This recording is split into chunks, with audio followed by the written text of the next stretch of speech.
You're about to learn why the most famous bodies in old Hollywood came from a man the industry barely understood. A small gym on Ventura Boulevard. Cramped, no mirrors everywhere, no squat racks, just iron plates, strange angles, and one short man with an unlit cigar who could transform an actor's body faster than any studio trainer in California. His name was Vince Gironda, trainer to stars you still know today. Creator of methods bodybuilders whispered about, a genius who rejected everything the fitness industry considered sacred. He trained Clint Eastwood for that lean gunslinger look. He shaped Larry Scott into the first Mr. Olympia. He transformed Cher, Carl Weathers, and dozens more. But the real mystery isn't his methods.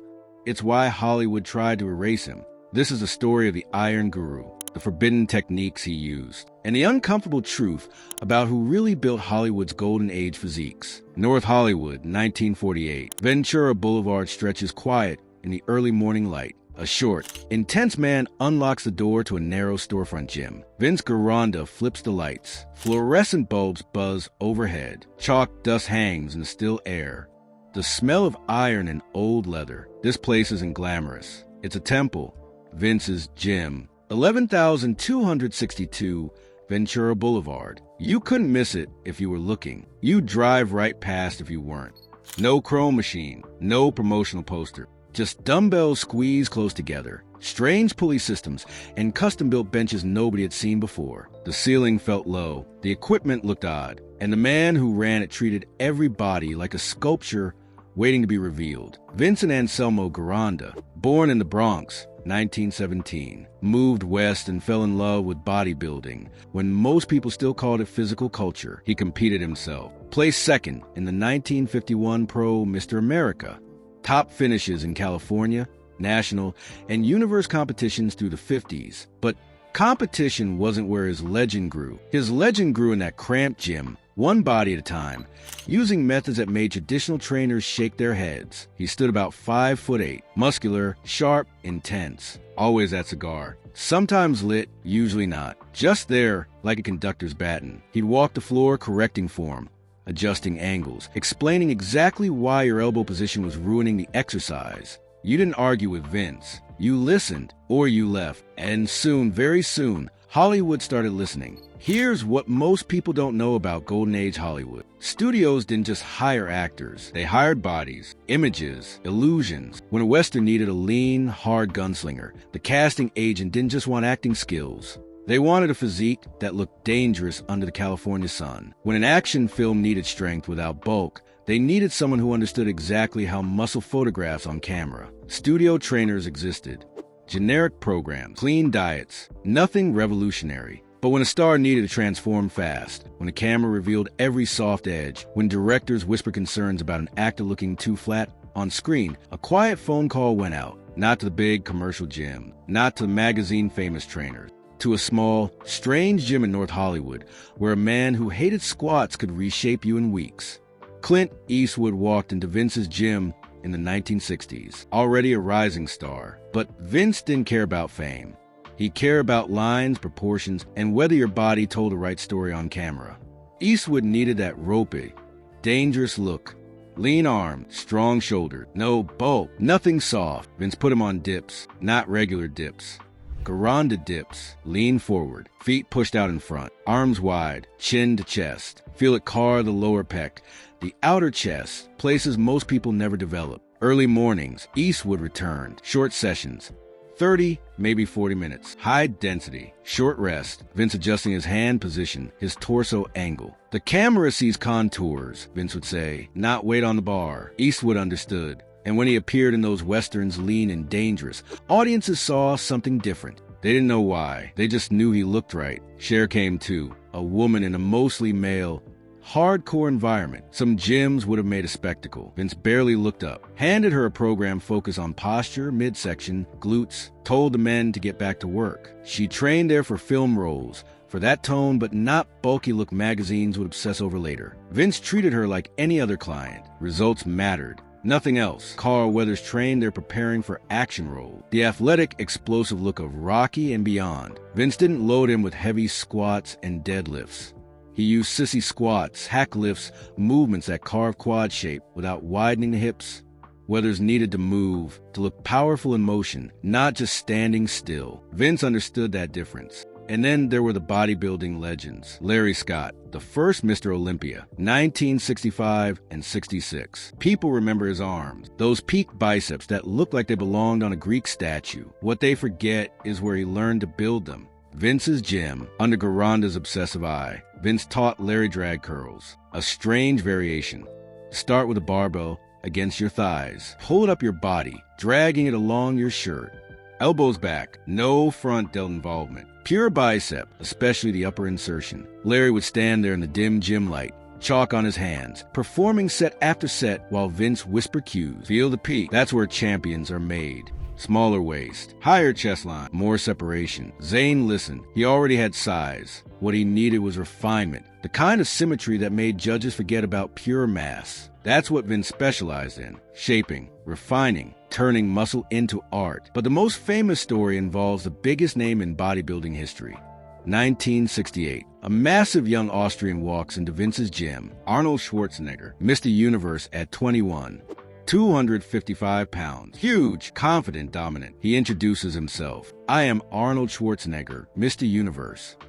Vince looks him up and down, takes a cigar from his mouth, and delivers one of the most brutal first impressions in bodybuilding history.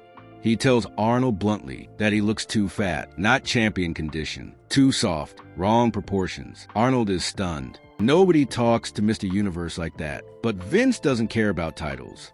He cares about truth. And the truth is Arnold came to America with size, but not the razor conditioning American judges expected. His squat-dominant training built massive legs and glutes, but widened his hips. His proportions were off. Arnold leaves, angry, but then something happens. He competes in the 1968 IFBB Mr. Universe and loses to Frank Zane, a smaller, more refined, more conditioned physique. Arnold realizes Vince was right. He comes back, trains at Vince's, drops 20 pounds, learns about low-carb dieting, about meat and eggs, about training for shape instead of just size. He studies Vince's strange exercises, the density methods, the focus on contours. And in 1969, Arnold wins the IFBB Mr. Universe. Sharper, tighter, better. Years later, Arnold's name becomes synonymous with Gold's Gym, with the Weider Empire, with mainstream bodybuilding success. But insiders remember, part of that transformation, that shift from good to unstoppable, happened in a cramped North Hollywood gym under the harsh guidance of a man who told the future king he was doing all wrong. That's the pattern with Vince Gironda. He shaped legends, then watched his history, gave credit to bigger names, flashier gyms, corporate empires. But the bodies don't lie. The methods don't lie.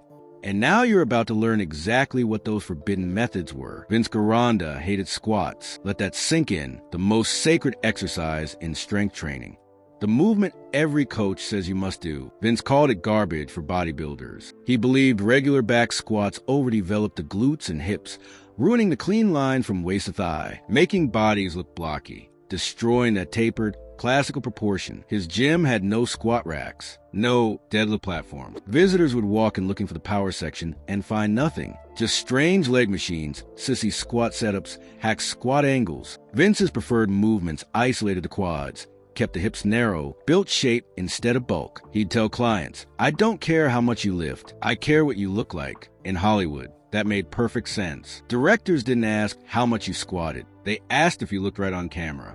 And Vince's methods delivered. He also rejected the standard bench press, considered a shoulder and tricep exercise that barely touched the chest properly.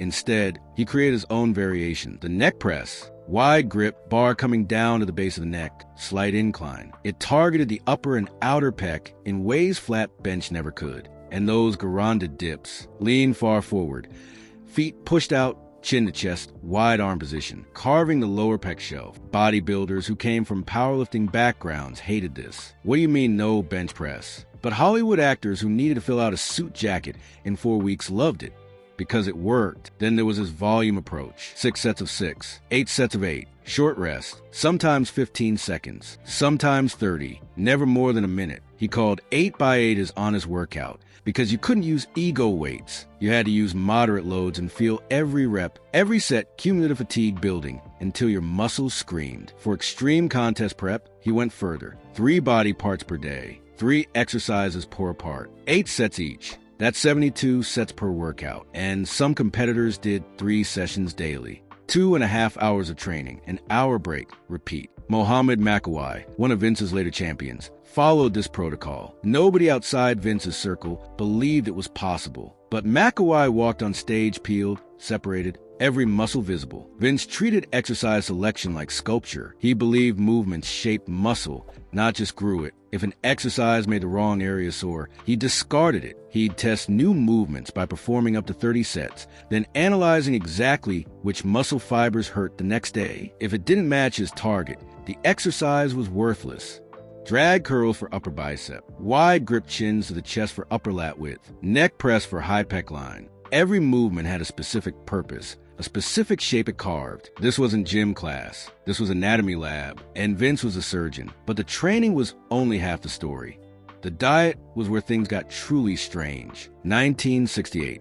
Before keto was a word, before low carb was trendy, Vince Gironda told bodybuilders and Hollywood actors to eat steak and eggs. Nothing else. 2 meals a day, meat cooked in butter, eggs, no vegetables, no fruit, no bread, no rice, 0 carbs, just animal fat and protein. He called it the steak and eggs diet, and it stripped fat faster than anything else available. Studios loved it. An actor had 6 weeks before filming and needed to lose 20 pounds of flab. Vince put them on steak and eggs. They'd complain. They'd crave bread. Vince didn't care. You want to look it on camera, didn't you? Every 3 to 5 days, a high-carb refeed. Pasta, potatoes, whatever, replenish glycogen. Then back to meat and eggs. The body stayed in deep fat-burning mode most of the time, but got just enough carbs to prevent metabolic shutdown. Decades later, bodybuilders would rediscover this as cyclical ketogenic dieting. Vince was doing it when Eisenhower was president.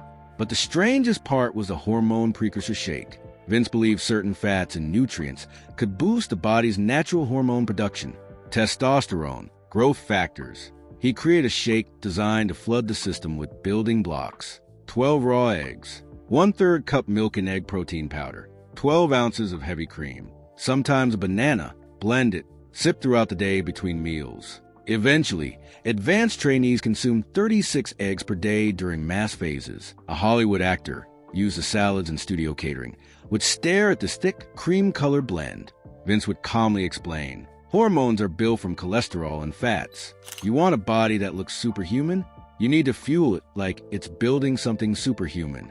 They'd drink, and their bodies would change. Then there were the liver tablets, desiccated liver, compressed organ meat in pill form. Vince recommended 3 to 10 tablets every 3 hours, 50 to 100 per day for serious lifters. He believed liver contained unknown growth factors, nutrient science hadn't identified yet.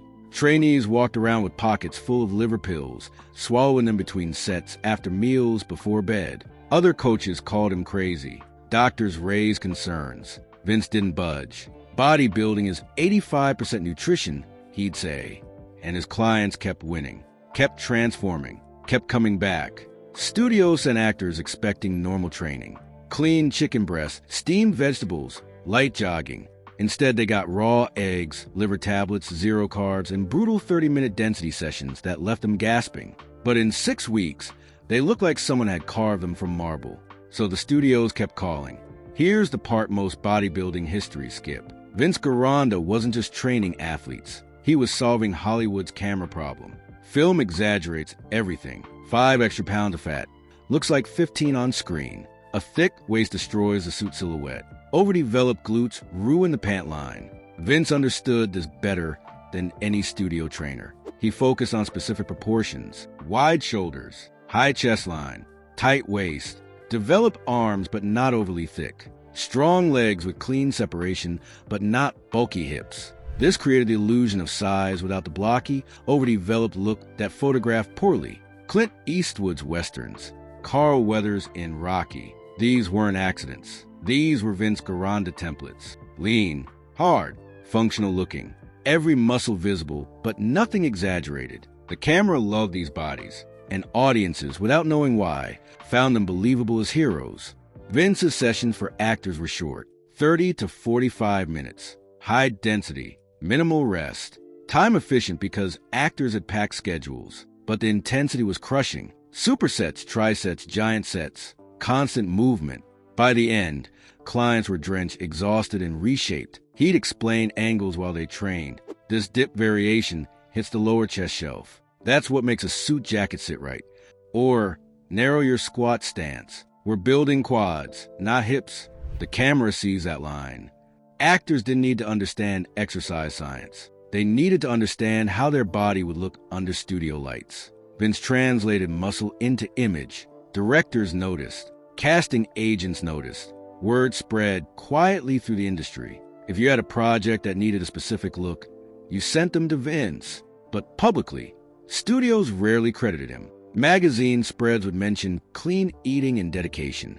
Interviews focused on the actor's discipline. Vince's name stayed in the shadows. He was too controversial, too unconventional, too honest. But behind closed doors, in casting meetings and pre-production planning, everyone knew that look came from Ventura Boulevard. Now here's the twist. The moment everything should have changed for Vince Gironda, but didn't. 1977. Pumping Iron hits theaters. Bodybuilding explodes into mainstream consciousness. Arnold becomes a household name. Gold's Gym becomes a symbol of the sport. Magazine covers, endorsement deals, corporate sponsorships.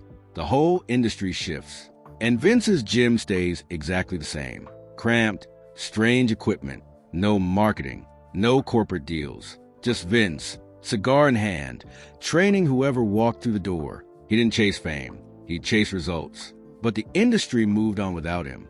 Here's what happened. Arnold's era created a specific narrative. Big muscles, heavy weights, bench, squat, deadlift. Simple diets promoted by supplement companies. The Weider empire built magazines around this story because it was easy to sell, easy to understand, easy to market. Vince's methods were complicated. No squats, no bench, 8 sets of 8 with 30-second rest, raw eggs and liver tablets. Magazine editors couldn't package that into a one-page workout. Supplement companies couldn't build campaigns around eat meat and eggs. And Vince refused to simplify his teachings to fit their formats. He also refused to play politics. Federation officials wanted trainers who promoted their events, their athletes, their sponsors. Vince promoted truth. If he thought a routine was garbage, he said so. If he thought a competitor was using too many drugs and losing aesthetics, he said so. Loudly, in print.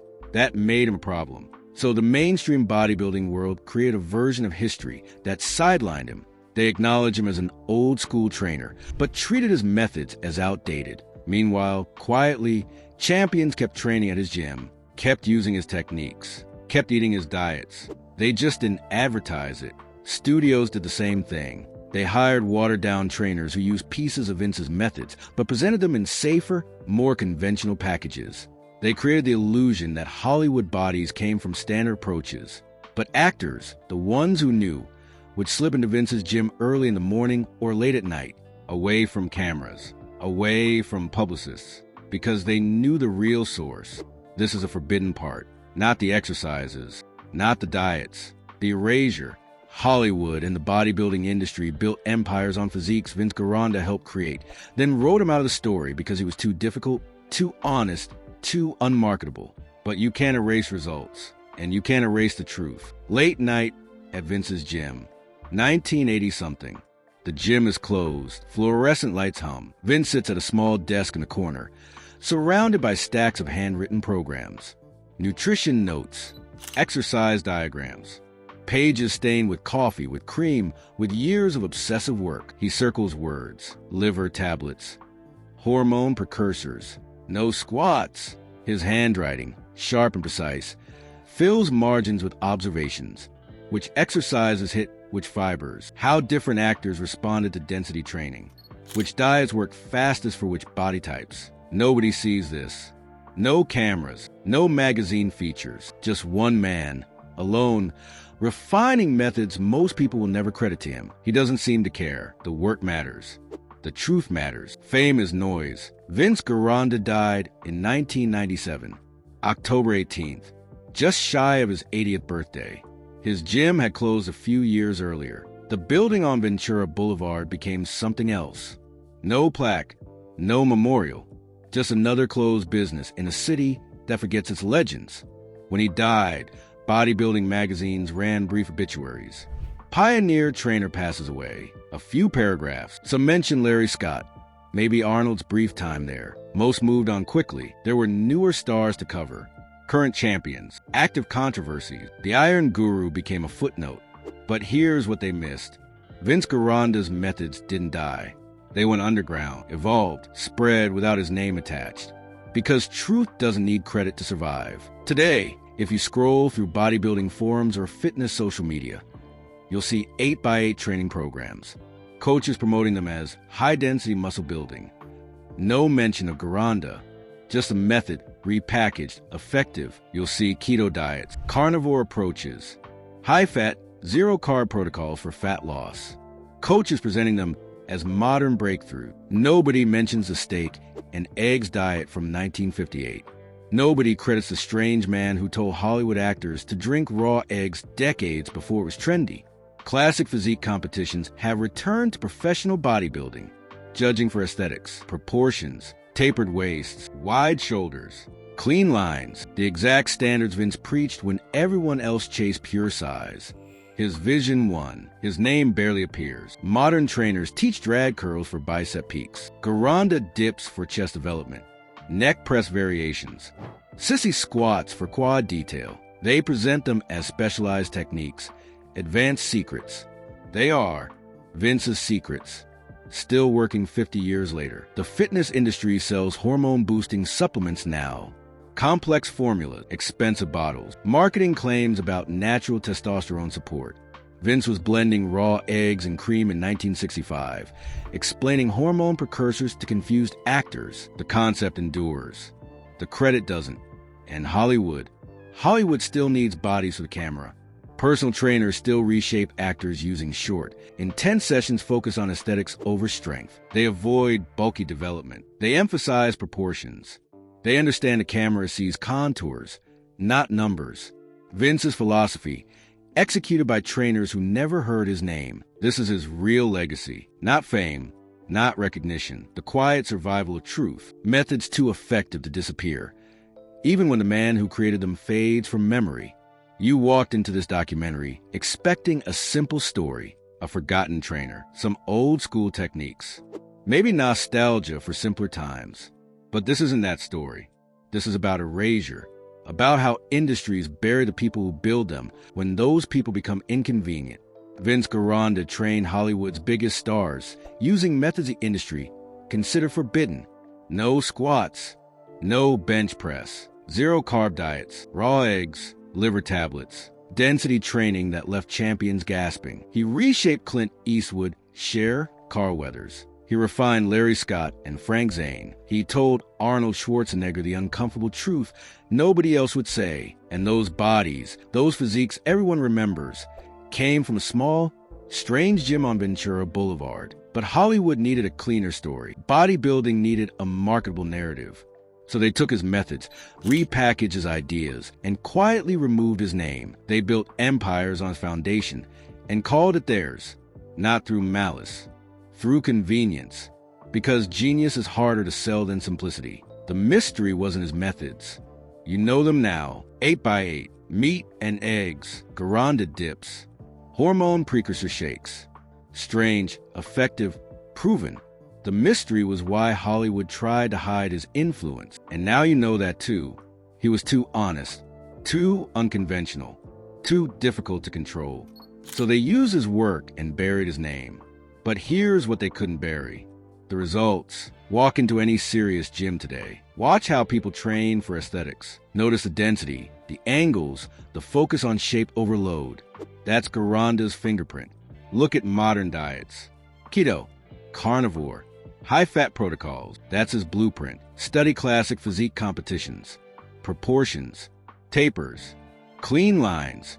That's his vision, judged and rewarded. He didn't train stars. He shaped the bodies that shaped Hollywood. And decades after his death, in gyms and on screens, his influence still echoes. Uncredited, undeniable, eternal. The Iron Guru is gone. But every time someone does a Gironda dip, follows an 8x8 program, or eats steak and egg for fat loss, he returns, not as a name, as truth. And truth doesn't need permission to survive. And there's one more forgotten trainer whose secrets are even stranger. But that's a story for another time.